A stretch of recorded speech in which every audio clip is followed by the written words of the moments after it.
Excuse me. Excuse me. Oh, sir, I got you. I got you. I'm about to handle this. I'm about to handle this right now. If you can hear my voice, clap twice. If you can hear my voice, clap 3 times. If you can hear my voice, clap once. If you can hear my voice, clap twice. If you can hear my voice, clap 3 times. Let me be real with y'all. Let me be real with y'all. We just talked about what? C's what? And one of them is respect, right?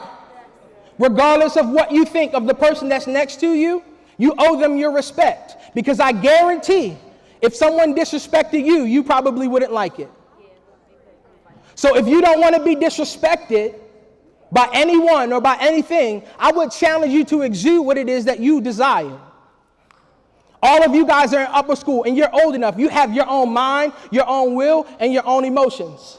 You can choose to do whatever it is that you want to do. Can't nobody force you to do anything. But what you will not do, as long as I'm here, and you can feel how you want to feel, you will not disrespect anyone that is put in this place to help you get where you're supposed to go. And let me tell you why. Because there is a teacher shortage in your city of about 650 teachers. That means the people that are here for you every day choose to be here. They could be working in the laboratory. They could be working in another sector in life. They could be earning more money, but they choose you. Can I tell you this? Everybody in here, I'm sure that you want to be chosen. You want to be respected. And so what you don't do is disrespect and or dishonor the people that choose you. You don't do that. The people that love you, you don't treat them like dirt. You don't disrespect them. You may not like what they do all the time. That's fine. You're becoming a young adult, but you don't disrespect them. And so while I'm here, the reason why I sound so stern, and you may not have heard somebody speak like me, I promise you I'm not trying to disrespect you. I want to impress a point upon you, because learning the skill, the soft skill of respect, even when you don't feel like it, is something that's not only going to get you employed, but keep you employed. It's not only going to get you a college acceptance, but it's going to allow you to start the business. And we're talking about that respect thing right now. And some people aren't getting it. But I promise you, as long as I'm here, I don't just do this just because I want to. I do this because I know without doubt that there is something special inside of each and every one of you. Something that you yourself are called to do while you're living and breathing on this earth. Only you can do it. If you want to be successful, hands high, real quick. If you want to be successful, hands high. All right, hands down. Can I tell you that no one that is successful stumbles upon success? They work towards it. I would really appreciate it. I would really appreciate it if we could cut down the sidebar, because there are people in here who really actually want to learn something. I need you to understand this, because when you leave the threshold of these doors, they're going to be open. But in life, not every door is going to be open for you. If the doors are locked, if the doors are closed, you don't need motivation. You don't even need skills. What you need are keys. You need the key to unlock the door. And that's what we're going to talk about today. I'm going to give you a few keys, and they will be powerful so long as you implement them.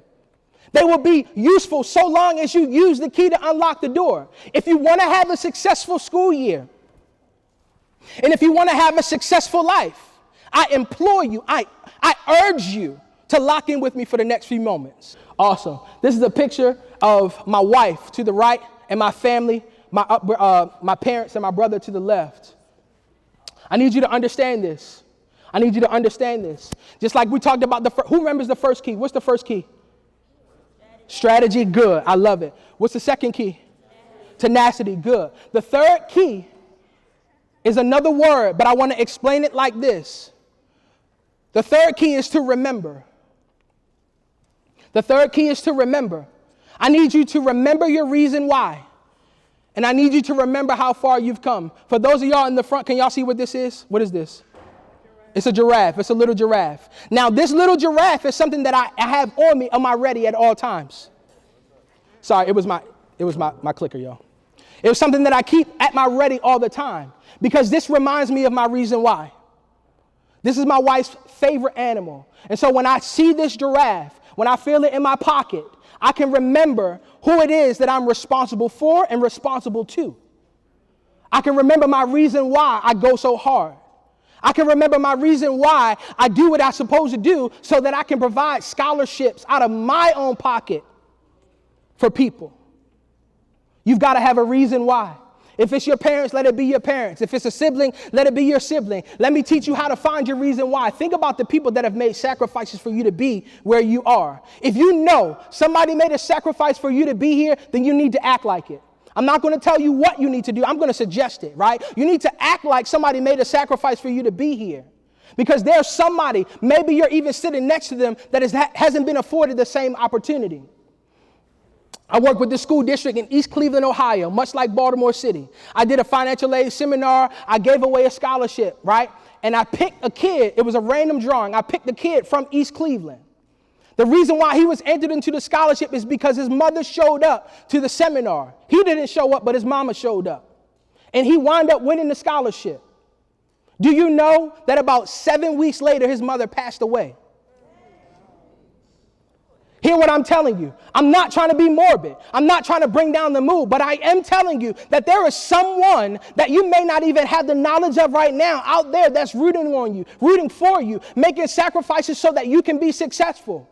And can I tell you something else? The gentleman doesn't even want to go to college. It could be because he's going through some things in his life, but I personally talked to him. He didn't even want it. Can I tell you that you have to remember the reason why you're doing what you're doing, because it's way bigger than you? How many of you know by a show of hands that somebody is sacrificing for you to be here? Hands raised.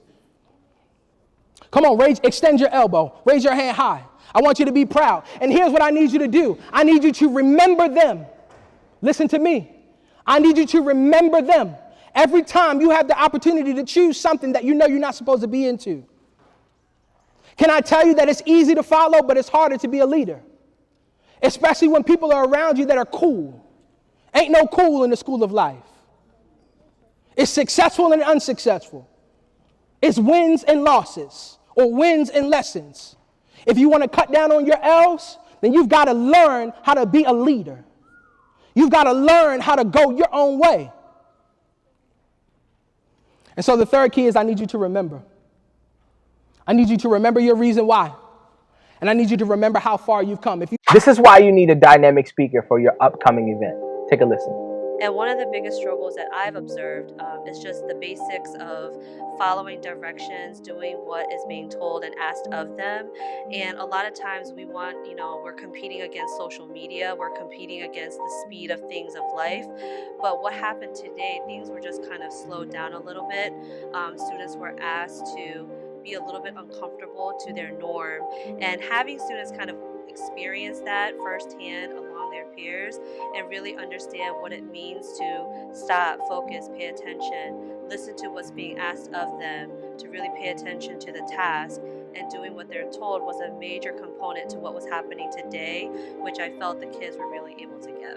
We were able to conduct some group building, team building activities where we were able to really challenge our students with their listening skills, how to follow directions, and how to stay focused amidst some of the distractions that might come their way. We were able to witness some of our students struggle in the beginning, but once redirected to really understand what we're trying to do, see the teamwork happening between the groups that were developed for them, and see some real growth out of them today. My name is Jordan Green-Ellis, and since 2018, I've had the honor to serve organizations just like yours. Whether it be a small, intimate workshop or a keynote with thousands in the crowd, I believe that no matter who you are, whatever barriers you face, whatever city you come from, that there is greatness on the inside of you. So as you're planning for your next event, I humbly ask that you consider me, Jordan Green-Ellis, where inspiration and information collide.